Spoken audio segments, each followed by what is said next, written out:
Trend பண்ணிட்டு இருக்கிறாங்க.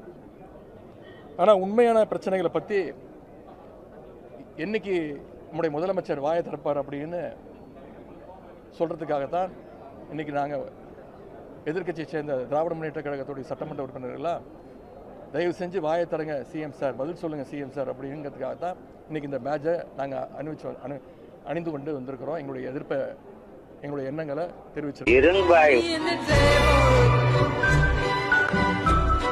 ஏன் இவ்வளவு கோவம், ஏன் இவ்வளவு கதறல்ஸ்?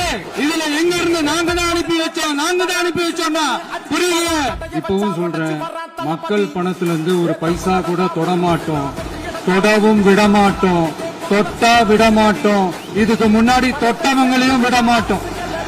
ஒவ்வொரு ஊழலா வெளியில வரும் போலே, ஒவ்வொரு வேஷமா கலைஞ்சிரும் போல இங்க இருக்கிற நிறைய பேரு நடுங்கி போய் இதுல நம்ம மேல அவதூறு வேறு. இப்ப புதுசா ஒரு வெப்பன் ஒண்ணு கொண்டு வந்திருக்காங்க. அது என்ன தெரியுமா? அவங்க தயவால தான் நம்ம ஆட்சி நடக்குதாம். மக்கள் தயவால இந்த ஆட்சி நடந்துகிட்டு இருக்கு. மனசாட்சி உள்ள சக்திகளோட ஆதரவால இந்த ஆட்சி நடந்துகிட்டு இருக்கு.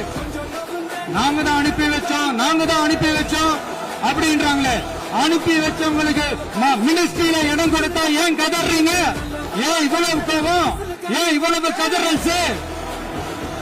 இதுல இன்னொரு முக்கியமான விஷயம், மார்க்சிஸ்ட் கம்யூனிஸ்ட் கட்சி நமக்கு ஆதரவு கொடுத்தது சுயேட்சையா எடுத்த முடிவுன்னு சொல்றாங்க. அதே மாதிரி இந்திய கம்யூனிஸ்ட் கட்சி நமக்கு ஆதரவு கொடுத்தது சுயேட்சையா எடுத்த முடிவுன்னு சொல்றாங்க.